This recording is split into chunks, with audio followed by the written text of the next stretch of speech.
the next slide, and also the agenda that we have as soon as the slide changes. So I will talk about the architecture and also introduction and background a little bit, and then Vahid Vahid will demonstrate the platform, and Nanna will demonstrate the one area of let's say functionalities, and then demonstrator 3 is about the low end node and by Antti.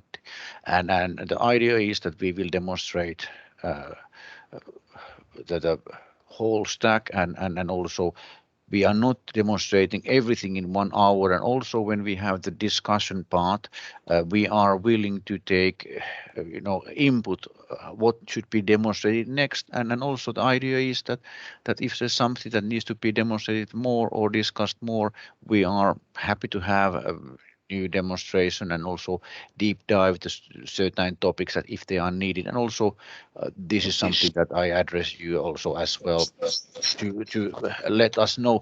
But by saying this, after this meeting is VP7 meeting, which I will participate as well, and hopefully some of the people who are in VP7 also participates here. So we have something to discuss a bit more in VP7.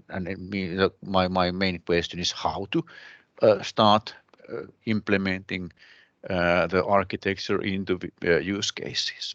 But hey, let's go to introduction.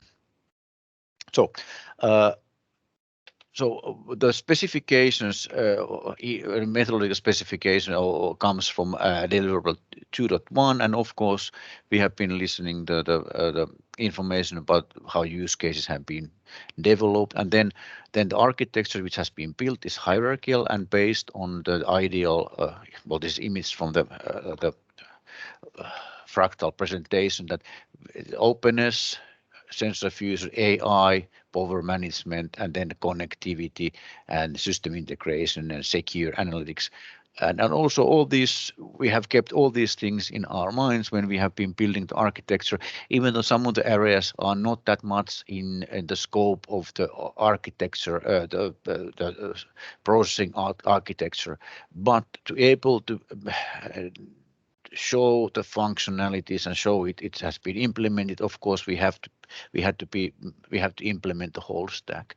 And also technically we have 3 different platforms that we have been talking about: ARM64 and RISC 64 and RISC 32, which is technically the pulp implementation. And then of course when we talk about openness, the idea is that when we talk about architecture, it's open for future and other platforms as well. And then when we go to the architecture, let's see, yes, this functions.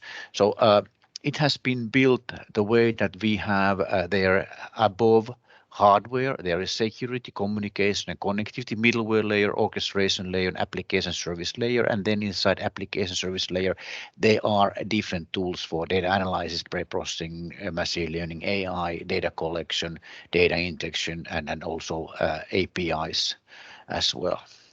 And now when we think about what they really are, and how in a building the architecture, the application service layer has a visualization, control, analytics, data fusion, filtering, storage, database, things which I showed in the previous slide. And the idea in the architecture design is that we use containers as much as applicable. They are not applicable for everything, but we want to have it the way that the whole idea using microservices for containers is that we can deploy and decommission the software easy, manageable way. And then orchestration layer is how we orchestrate the environment and integrate it to, for instance, cloud environments or other applications. And of course, orchestration handles log processing and forwarding, and also the life cycle management. The whole life cycle management is in one term, the orchestration. And then a middleware layer when we talk about APIs, libraries, and software development kits. And this is something that I need to highlight, that some, when we talk about architecture, some software development kits are part of the development environment, that they are needed to enable to build the use case, but they are not needed in an edge environment. And then the middleware and, layer. Well, operating system is a good example of a middleware layer, and also to able to have the implementation, we need middleware layer as well. And then of course communication and connectivity layer, and there is, by the way, good link for IoT protocols and standards, something to learn outside this. And also for sake of clarity, there are quite good free books about the different softwares which we have been chosen to our example implementation, that how they are functioning and how they can be maintained as well. But we can talk about that in other session, and I'm proposing that we will have at least one session where we go through certain areas, and also deep dive into the areas that you would like to us go through. And then of course we have security layer, and security layer, sometimes it's these layers, the boundaries are not really that strict, but when we think about security as a layer, it means that it's also a layer that these things he needs to be taken care of, and also it could be something is middleware or something is software, but security layer has connects fingers to everything, and also it means that some areas are quite clear, like authentication to the environment as such is part of security layer, just to highlight. And of course encryption, and also encryption has something to do in some cases to the hardware layer as well, but still when we see security layer as a one entity, it means that we take special care of the security as such. And of course underneath there is the hardware device layer, and also for sake of clarity there is a virtual board image there, and I did not put the the where it has been taken from, but this is from Versal, and I'm also sorry for that, but the reference is an image from Versal. But now, when we talk about the when we now, this is when we think about the architecture as such and how to implement it, what is needed there. And I want to highlight that what we have done as an implementation is an example. Of course, we have other opportunities how to do it and what needs to be done there, and what elements are there, and also where they fit in as an example, and also for log processing, for analytics. And of course this is not the list that, hey, this is what we have to install, or this is a demand that this is the platform. It means that this is an example how we can make it functioning. And of course, if for instance MongoDB is really cool database for collecting data, and then also it's applicable of really more fascinating ways than more normal SQL database. But if the SQL database is needed here, there is no problem to install it. And also when we talk about MongoDB and Kafka, the connectivity, they function really well together. But of course there are other opportunities. But then there are tools like, for instance, here is Darknet. This image here is something that was not in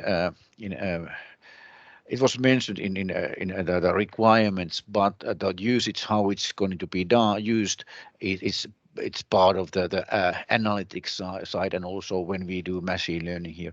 The whole implementation has been thought the way that we give a possibility to choose and pick the elements that we want to use. Like for Xilinx with this AI, is it needed on that level on uh, all the boards? Of course, when we have, for instance, low end node, or even RISC-V environment, there might not be, or technically the need has come from one use case which uses Xilinx virtual board. But the whole layer here, it means that tools here, they are functioning, and also we want to show how they do function, and also show the simplicity what we have been trying to prove to ourselves, and then hopefully able to show you as well. And the idea here is that when we talk about this layers here, it means that in everything you don't have to install everything to everywhere, and also it means that there might be during the integration to use case might be changes, and we see something which is cool that could be used in all use cases, then we can have other implementation examples as well. But this is the setup that we have seen that it should be implemented to show the functionality, and of course the openness. So the products that we are using here are open source products, because that was the one driver. So containerize everything you can, and use certified platforms, I mean middleware layer, and then make it as simple as possible. The simple to use, simple to maintain usually gives the best result, and this comes from the background of maintaining environments in quite huge data center uh, provider. But by saying this, this ends my part here, and let's go to the demos 1, 2, and 3. And now I will send slides until Wahid informs that he will take over the screen and explain and show things, and then we go back and my screen again, and I will show slides that Nanna has prepared, and then Nanna will show the practical things. So Wahid, floor is yours. Hi, this is Vahid from University of Oulu. I want to demonstrate the test platform that we have built. So should I share my slides or Can go I with share yours? are these the right ones to use? Yeah. Thank you. I can change slides here. Yes, please. Okay, so please next slide. So here it is the overview of our test environment. We use a node, a master node with i5 CPU and also 32 gigabytes of RAM, which will be our master node or controller node. It has Kubernetes, Docker, Juju, Helm, Cilium, Kubeflow, and any other microservices according to our use cases can be installed and run through this machine. And also the important thing is that it can manage and control other worker nodes. For worker nodes, we used NVIDIA Nano Jetson devices and There is sorry, some background noise. yeah. Please mute your microphones. Thank you. So we used NVIDIA Nano Jetson devices for our worker nodes. They have Kubernetes installed on them, and also besides the Kubernetes, we have Docker on them, and also we can manage and orchestrate the loads and services and deployments on these worker nodes. But the special node that we have here, or we investigated through this testings, this is the special Versal node. So we can move to next slide. Okay, so the Versal actual Versal board is this VCK 190 board. It has 400 AI engines. It has dual core Cortex A72, and its price is $13,000.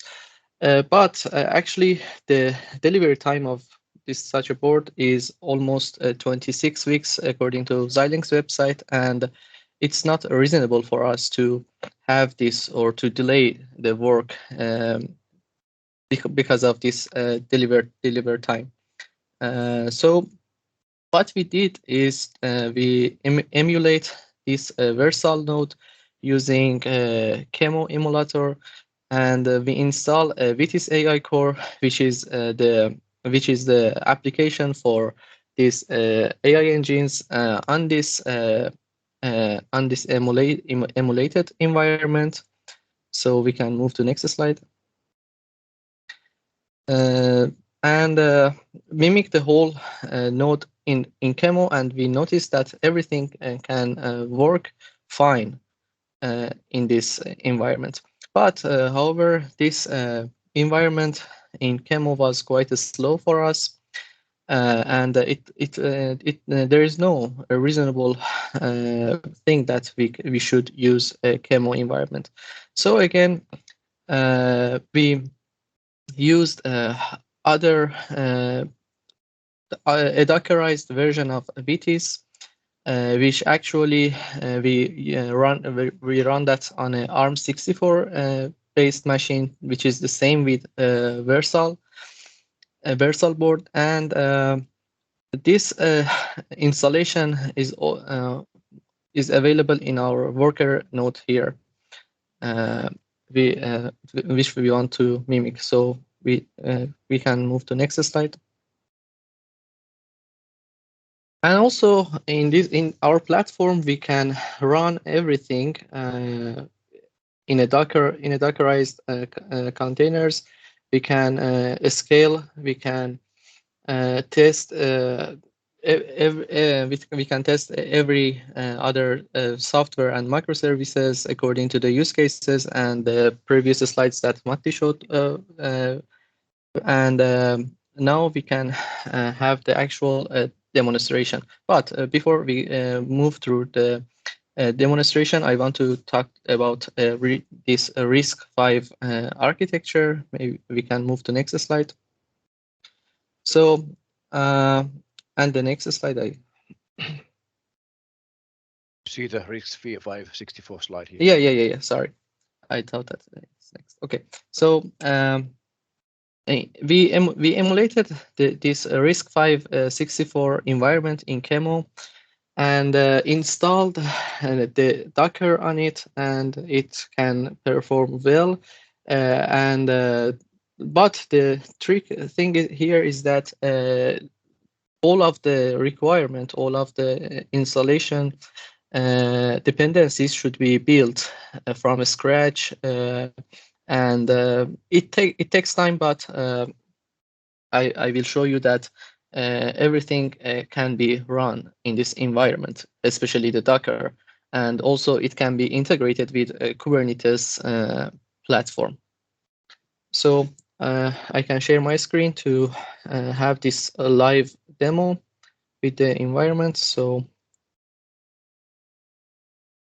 okay, do you see my screen now?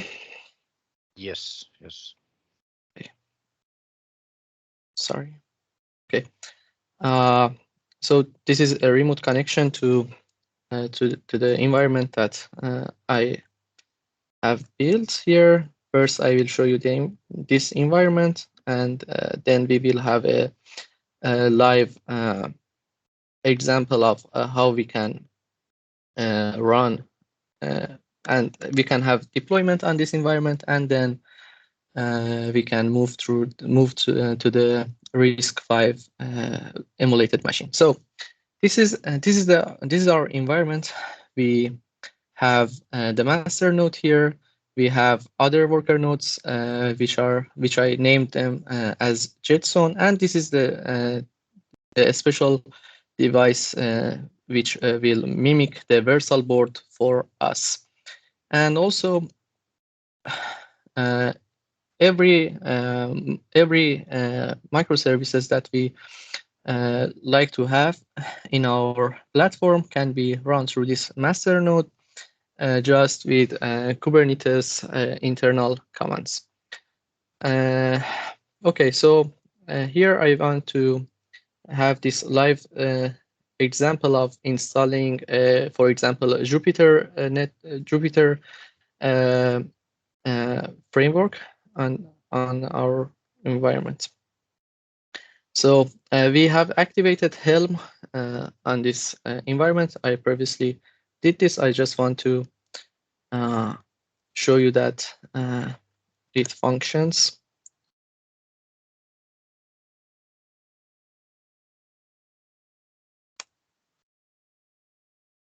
Sorry, I put the wrong command there. Okay. And now I want to make this installation of Jupyter notebook on our cluster.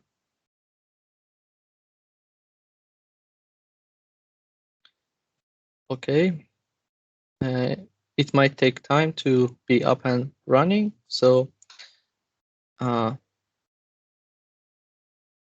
as you see here, this Jupyter notebook is going to be installed and will be available soon for our nodes, which we can take the advantage of using this environment. And by the way, if you are seeing that this one is not ready yet, it's because our cluster using its own local address IP, and we don't have it exposed our cluster IP address to external, to the internet.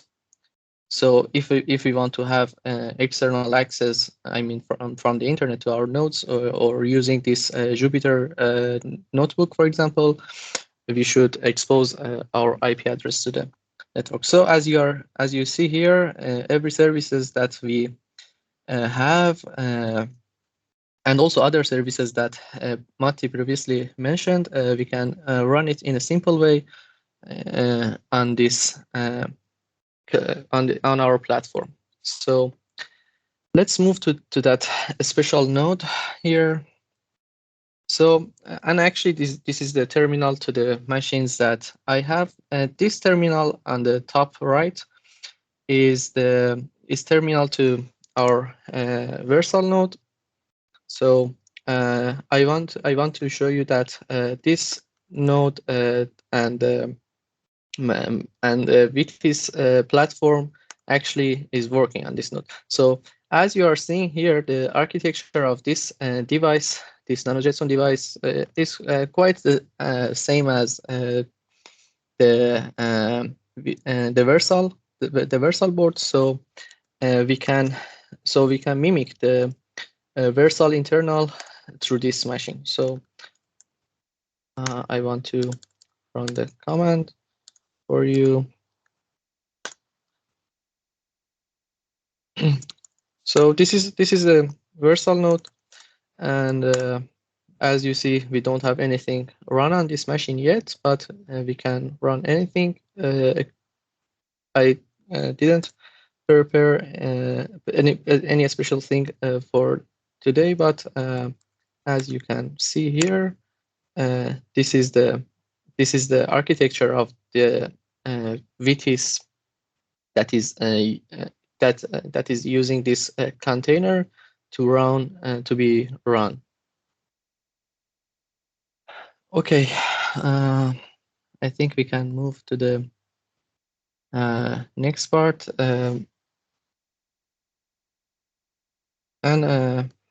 Okay, and now I want to show you that we can have this RISC-V 64-bit environment. So sorry, I should prepared it, but mistakenly I plugged out the hard drive, so I should go it from first. It doesn't take time to do it, so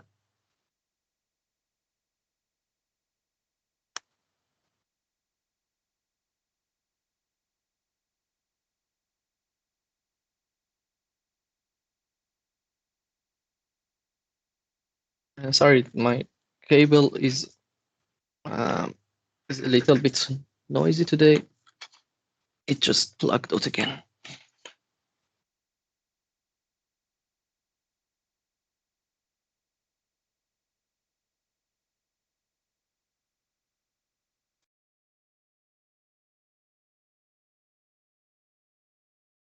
We can also do it the way that Nanna can show her part, and we can come back to this when you have fixing this. I think this is the best way to do. Yes. Let's do so. So let's get back to this when Wahid has plugged his device in again. And now Nanna, I will start sharing here, and you should have well I will jump to the presentation, and you should see it now. And also, can you hear me now? Yes, I can hear you. Okay. So So, let's go to the next slide now, please. yeah, so Excuse me, Matti, can I ask a question? Yes, please. As I saw before, you have prepared in order to test the RISC-V, you have emulated it with QEMU, but have you been able to integrate the RISC-V with the Kubernetes? Because I Well, couldn't see the node in the Kubernetes yeah, master. let's get back to that then when Vahid has his presentation, and we will talk about that.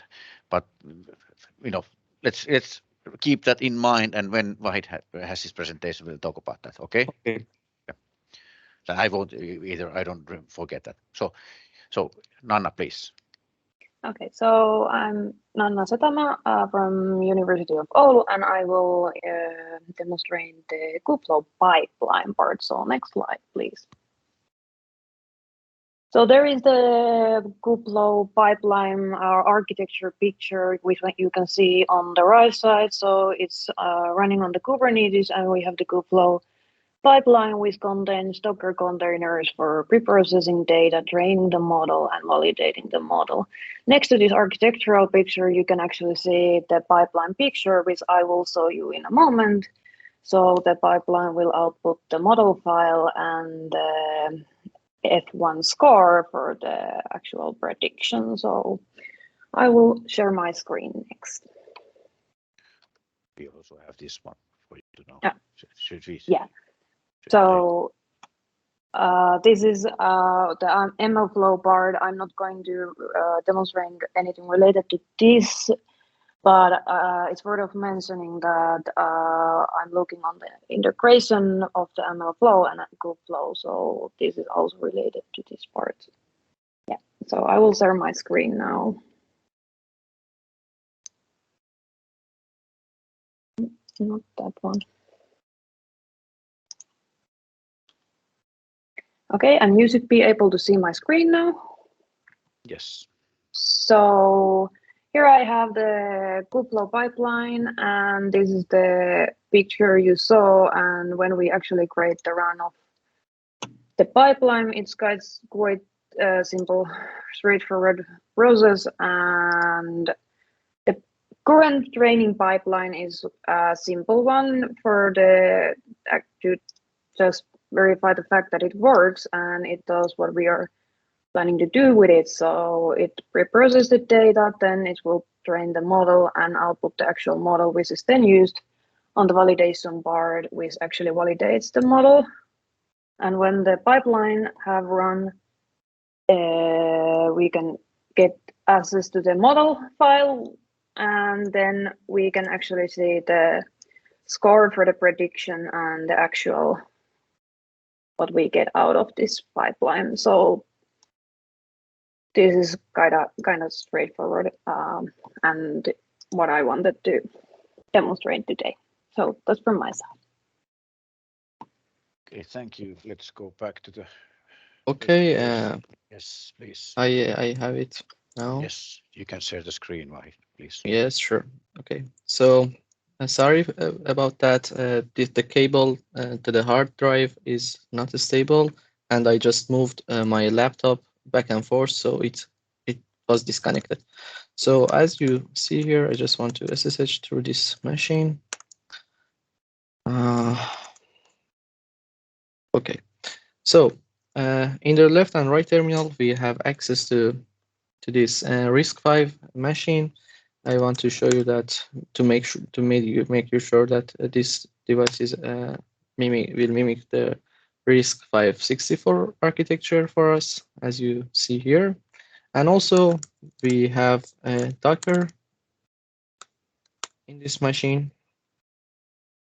And as you see, we built this Docker from scratch on this device, and we installed it through the compilation of its dependencies of its kernel.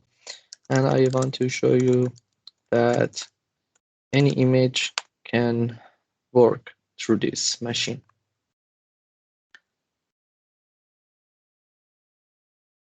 Okay, so this is the hello world image from Docker.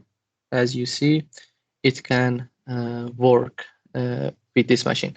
And about the question that you ask about how to integrate this RISC-V machine with Kubernetes platform, actually, we can install kubelet on this RISC-V RISC-V 64 for architecture, and this kubelet can connect and have this communication with Kubernetes platform, and it can join as a worker node to that machine. But as you know, the RISC-V machines are not powerful enough, so it might take some time, but we can connect it such like as we did for the Docker. We can do the same for Kubernetes and connect this machine to our cluster. But the reason that I didn't connect this machine to the cloud to the I mean environment that I shown you previously, I mean this platform. The reason was the emulation on Chemo is really first. The emulation on Chemo is really slow. Second, it has so much challenges to connect. For example, I should connect my laptop and this networking things through the network that I have built here. And after that, I should join this node to the cluster. It had some challenges, but it can be done. And also the answer is that this is I think that worth of having the second session. We will show that if needed, and I think it's needed to show as well, and it would also clarify it. And the idea is that like Wahid explained in this demonstration, we did not prepare it the Kubernetes part, but it can be done. And then also I mean the demonstration and next week there is a holiday in the whole region and then also it means that after next week I believe that we could have the second demonstration, but also other demonstration areas as well. And we are a bit ahead of time now. And also now we have explained and shown so the environments that are you can by the way stop sharing. I will take the screen, and then I think it's now it's worth of having the discussion regarding the what are the elements and what are the areas that how should we sorry the wrong screen right screen so what we should do next, and also what you would like us to demonstrate, and also more importantly how we could start implement or integrating the implementation to use cases as well. But before we go there, sorry, the reason why I was totally my mistake. Of course, Anti's demonstration, which will take about 5 minutes, and then we go to the discussion. Sorry for that, Antti. Was not intentional. Yeah, actually, I got the video. Everybody, anyone aware how can I run video from the Teams? If you can share the screen, you can show the video from your screen. I have it in a EP3 deliverables.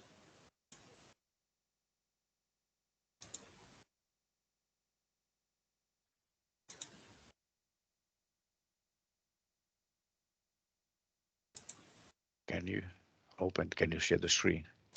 If I open the video, then I lose the Teams context.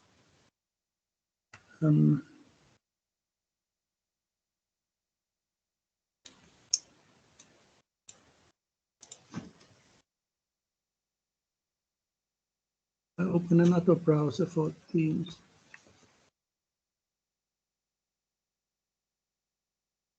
No, then it closes.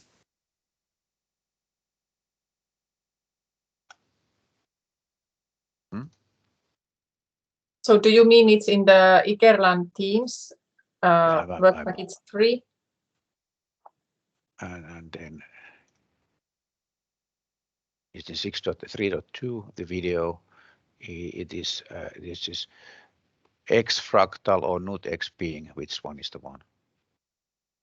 Antti? Not X being. Is it that one?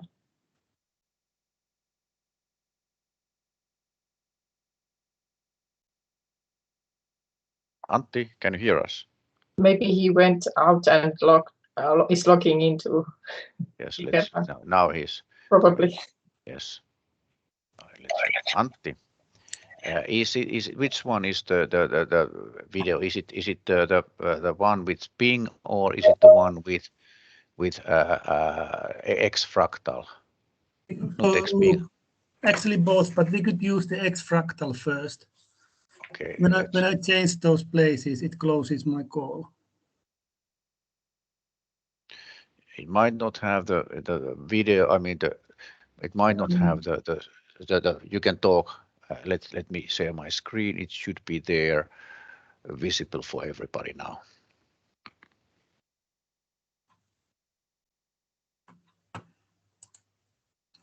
Do we have audio? No, you have to talk yourself. Okay, I tried still one more. So you want to say something? You can talk while it plays. Antti. It's talked over. Yeah, I know, but I can play it without sound here. So if you can talk, it would be easy. I will try one more time. Where's the sharing?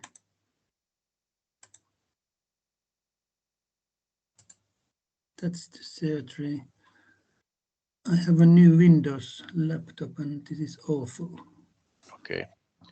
So we have time for this. So window there.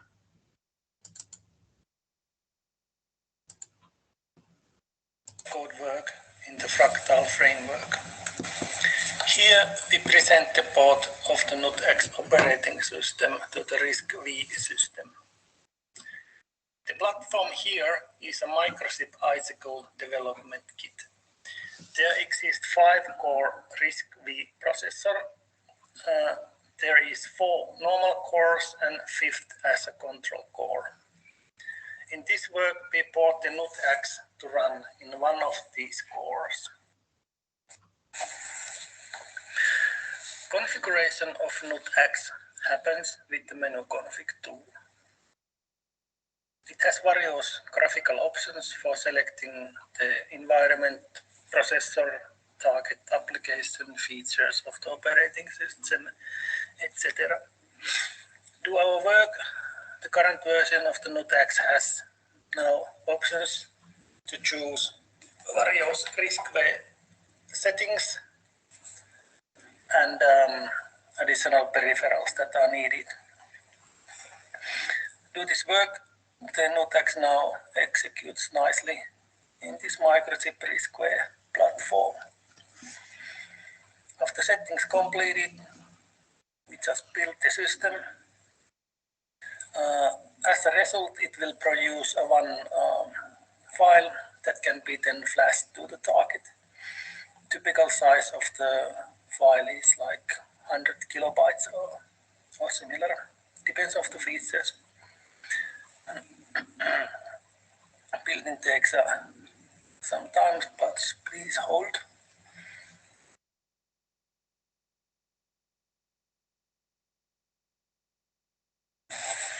Classing the components is not included here, but after classing, it boots really fast. So that was the booting sequence. After booting, we have a console interface where is similar commands or a bit limited versions that exist most of the Linux systems. Like that. Next, I talk a little bit about the software development on the NUTX environment. Let's use menu config and select the existing Hello World application. Here we will develop a normal POSIX style C program. Here. Now we have configured the application, and let's edit it a little bit by using Feimel's V editor.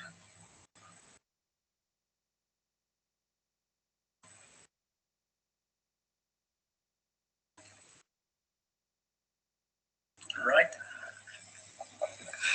And while we are in the EU project, let's change the world to the EU.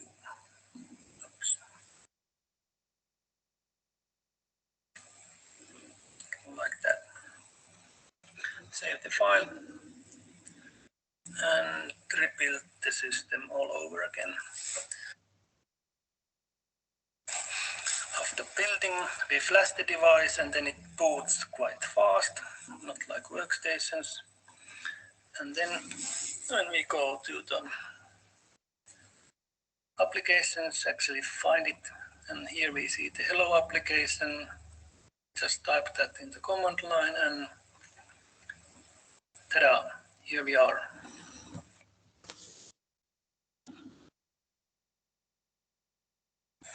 Then let's talk a little about the debugging. We have existing KDB tools available, so taking the debug version of the generated binary, and we can then download it and connect to the remote target where we execute it. This allows us to have the whole full control of the operating system and all the application on it. This is quite trivial in a sense, but here it's whole operating system. And okay, and here we are.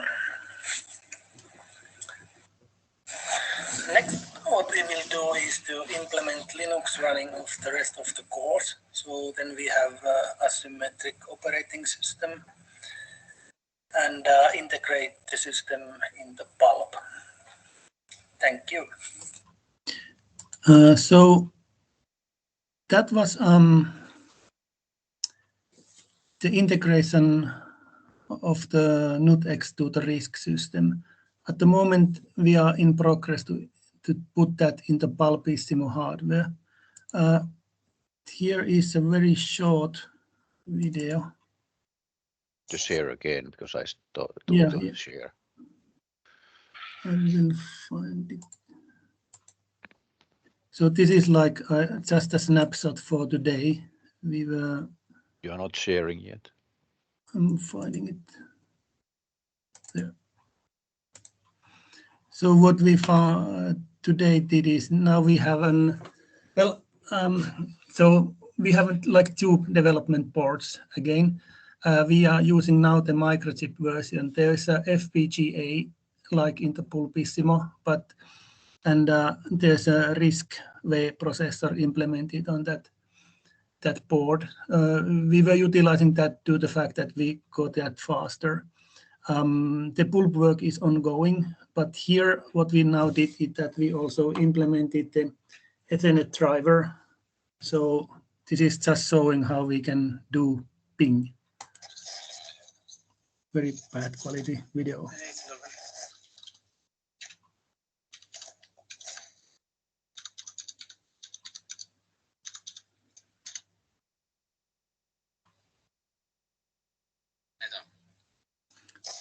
Yeah, so that's it. And nothing fancy. So these things are quite trivial in the Linux systems. But the thing is here that we are running an extremely low power real-time operating system, and it looks like a Linux. About the orchestration and the subject of this today is that we are now catching the status where Linux was in the beginning of the project. And the orchestration will be handled according to planning. The orchestration will be handled in a way that the NUTX development system will be containerized in a cloud. So it offers tools to implement application. Then we will implement a path where we can put those binaries that are built in the cloud, and they are then transported to the target and executed there. Additionally, there will be a layer that communicates the information of the system, like processor status and so on. Thing is that here are some complicated things to see, like it requires a special bootloader to change the firmware, etc.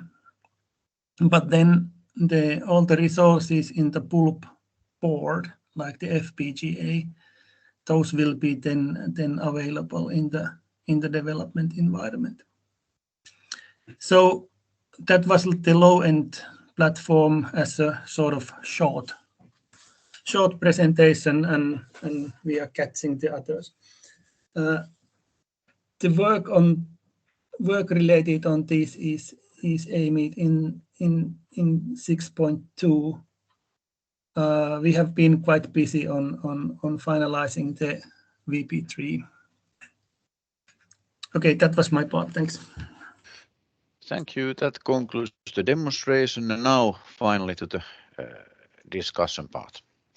So this is what we wanted to show you today, and also I address two things here. First, how to integrate, and also let's have a discussion in VP7 meeting how we can start doing it, and then also integrate into the use cases what we have done, and also what are the other requirements coming in, because which you have, for instance, list of software that used to be containerized, how to do it. And also, for sake of clarity, we did not show example how to build a container or how to deploy container as a file to the operating system outside Kubernetes, and then install the container from the image to be part of Docker.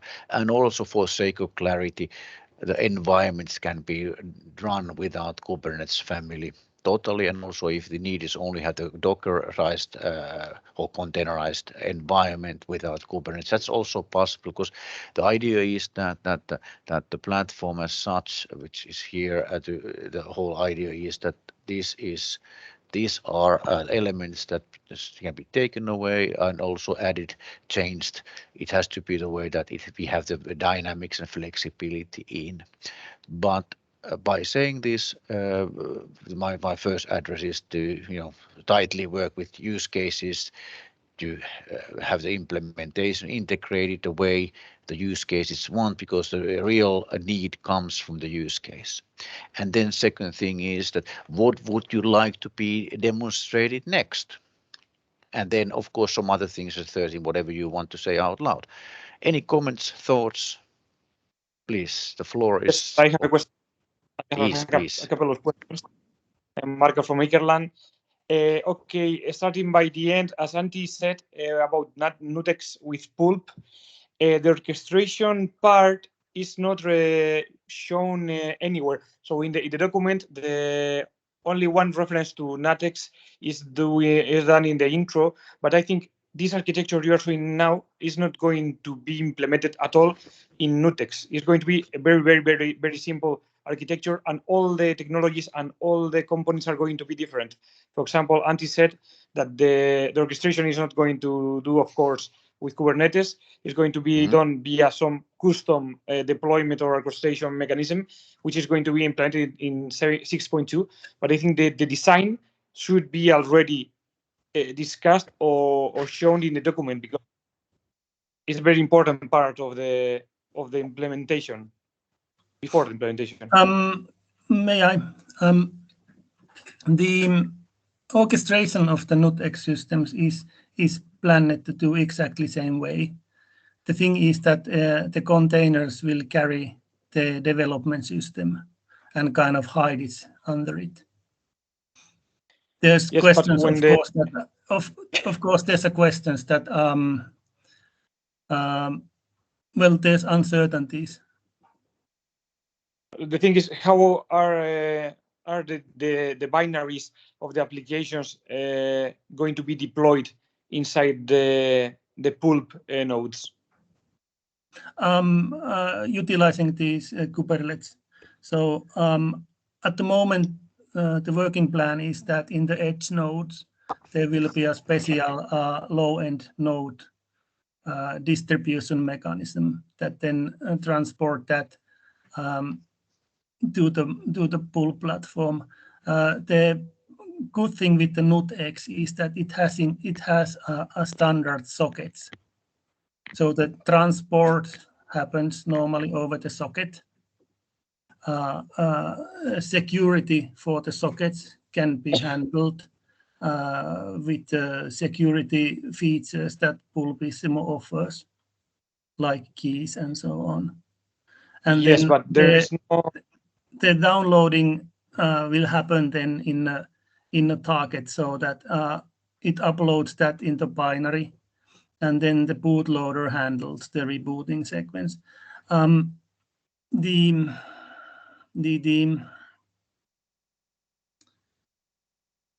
Yes, I understand what you're saying, Yeah. but yes, I understand that NUTX provides some the low communication protocols and all of that, but there is no high level design or what kind of messages the node, the low performance node and the cloud or the edge are going to exchange in order to download the applications, like the interaction of between the cloud and that nodes in order to download that things, because it's not just simply to download the binaries and then apply the update.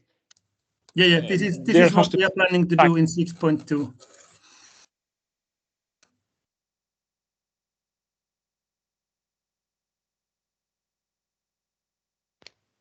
Did you get it?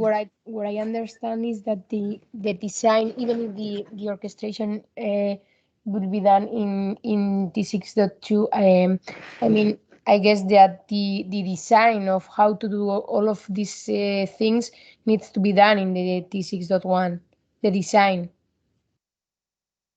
Yeah, but in the low power systems, we are of course approaching bottom up, so we can't do the design until we have like the certain primitives that exist in the Linux systems in the beginning of the project.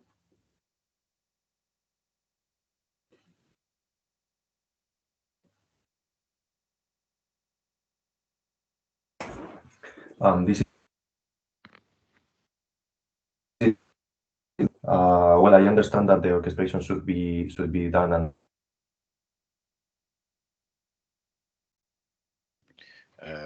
your We voice cannot has hear gone. you. We cannot hear you.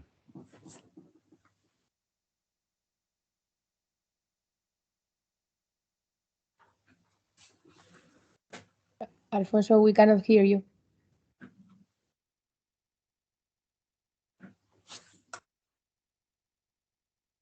Antti was while we wait until he gets back. Antti was referring to this.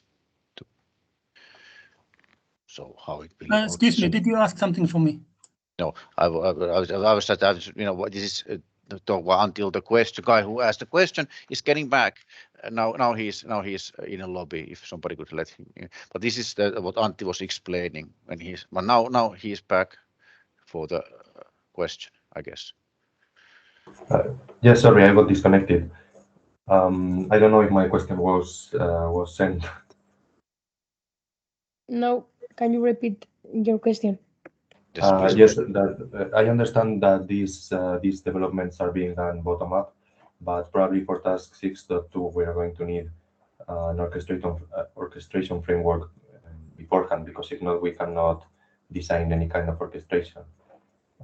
Also, it should be considered, in my opinion, that this platform is very low in capabilities, and probably the orchestration should be reconsidered, or at least be focused in a more simple way that the higher nodes.